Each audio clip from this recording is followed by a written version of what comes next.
Ողջույն սիրելի հետևորդներ։ Պատկերացրեք մի մարդ,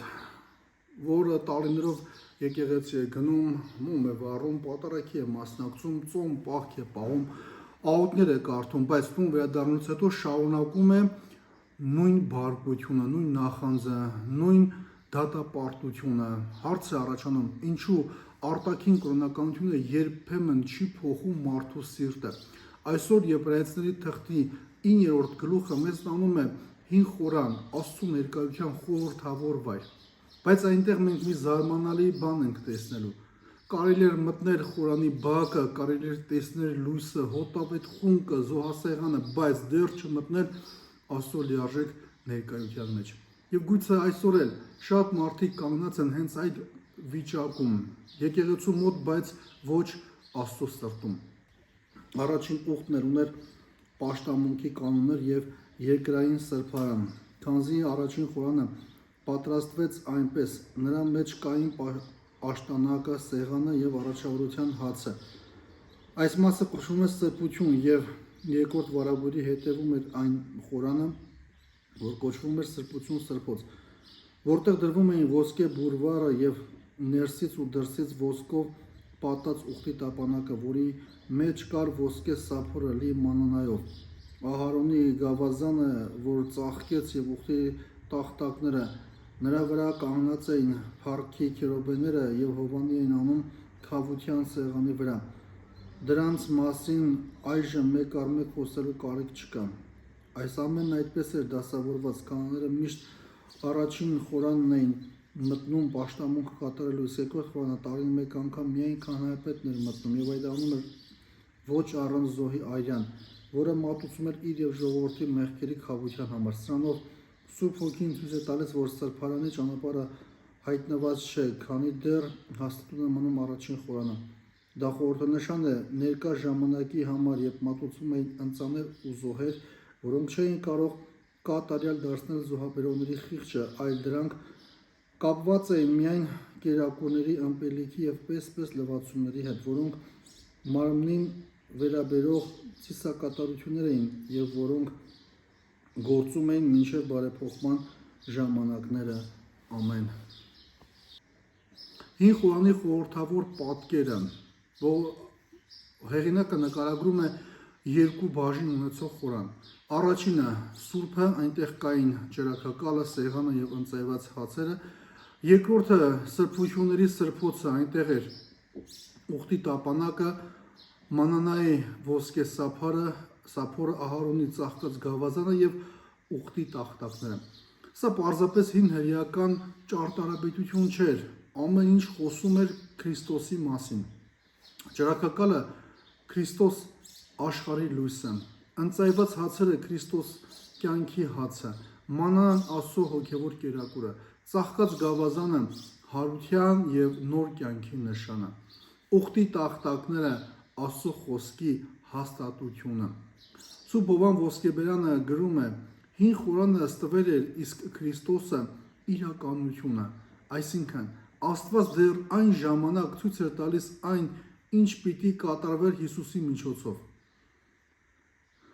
Ամենամեծ արգելքը վարագույրը։ Քահանաները ամեն օր մտնում էին առաջին բաժինը, բայց երկրորդ բաժինը սրբությունների սրբոցը միայն քահանայապետն էր մտնում տարին մեկ անգամ եւ արյունով։ Ինչու այդքան սահմանափակումով, որովհետև մեղքը դեռ բաժանում էր մարդուն Աստծուց։ Վարագույրը ասում էր. մինչև կատարյալ զոհը չգա, ճանապարհը դեռ փակ է։ Ահա այստեղ է ավետարանի պայթյունը։ Երբ Հիսուսը խաչի վրա մահացավ, տաճարի վարագույրը վերևից վար պատռվեց։ Աստված ասաց, ճանապարհը բաց է։ Սիրելի եղբայրներ եւ քույրեր, այսօր մենք այլևս դռան առաջ կանգնած ժողովուրդ չենք։ Քրիստոսի միջոցով մեզ տրվել է մուտք դեպի Հայրը, դեպի Աստված։ Արտաքին ծեսերը եւ ներքին սիրտը։ Հեղինակը շատ համարձակ բան է ասում։ Այդ բոլոր զոհերը, լվացումները եւ ծեսերը չէին կարող կատարելապես մաքրել մարդու խիղճը։ Դրանք կարգավորում էին արտաքին կյանքը, բայց չէին բուժում ներսը։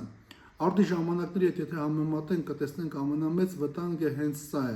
Մարդը կարող է զբաղված լինել կրոնական գործերով, բայց բաց թողնել, որ Աստված չդիպչի իր սրտին։ Կարող ես աղոթել, բայց չներել, ծոմ պահել, բայց հպարտանալ, եկեղեցի գնալ, բայց չսիրել, մոմ վառել, բայց սիրտը չթողնել մթության մեջ։ Եփրեմ աստորեն ասում է, Աստված չի բնակվում ոսկե տապանակի մեջ, եթե մարդու սիրտը փակ է նրա առաջ։ Եթե համեմատենք արդի մեր ժամանակների հետ, ապա կտեսնենք այսօր շատերը փորձում են հոգևոր դատարկությունը լրացնել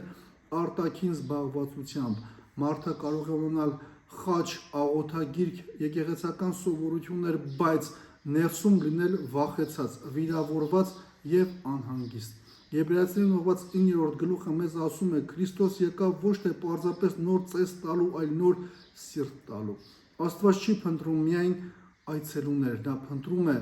մարդկանց, որոնց սրտում կարող է բնակել իր Սուրբ Հոգին։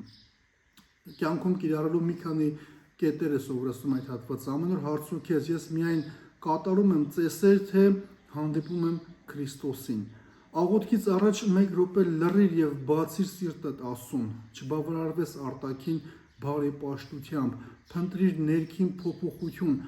կարդա Սուրբ Գիրքը եւ ոչ միայն տեղեկանալու, այլև փոխվելու համար։ Ների մեկ մարդու, որի հանդեպ սիրտը դեռ փակ է։ Մասնակցիր պատարագին գիտակցաբար, հիշելով, որ Քրիստոսն է բացել ճանապարհը դեպի Հայրը։ Ամեն երեկո հարցրու, այսօր իմ սիրտը ավելի մոտեցավ Աստծուն, թե ոչ։ Սուրբ Հովհան Ոսկեբեյանն ասում է, հին զոհերը հիշեցնում էին մեղքը, բայց Քրիստոսի զոհը վերացնում է մեղքի պատնեշը։ Սուրբ Եփրեմ աստորեն ասում է, վարագույրը պատռվեց, որպեսզի մարդու սիրտը բացվի Աստծո առաջ։ Սուրբ Օգոստինոսն ասում է, արտաքին պաշտամունքը գեղեցիկ է միայն այն ժամանակ, երբ ներսդ կա սիրող սիրտ։ Սիրելի բարեպաշտ հետևորդներ, հին խորանը հրաշալի էր, բայց միայն ցույց էր տալիս ճանապարհը։ Ճանապարհը բացեց Քրիստոսը։ Այսօր քեզ այլևս չի բաժանում ոչ մի վարագույր, եթե գալիս ես մոտ հավատքով, մի բավարարվիր միայն եկեղեցու շեմին կանգնելով, մտիր Աստծո ներկայության մեջ, թող քո աղոթքը լինի ոչ թե միայն շուրթերի խոսք, այլ սրտի բացում, թող քո հավատքը լինի ոչ թե սովորություն, այլ կենդանի հանդիպում Քրիստոսի հետ։ Եվ հիշիր այս խոսքը, վարագույրը պատռվել է, ճանապարհը բաց է, Աստված քեզ սպասում է ներսում։ Սիրելի բարեպաշտ հետևորդներ, եթե օգտակար եղավ ձեզ այս տեսանյութը, կարող եք հավանել, մեկնաբանության բաժնում գրել ձեր կարծիքը, բաժանորդագրվել մեր YouTube-յան ալիքին եւ այս օրվա սուբգային հատվածի բացատրությունը ուղարկել քո ընկերներին, բարեկամներին,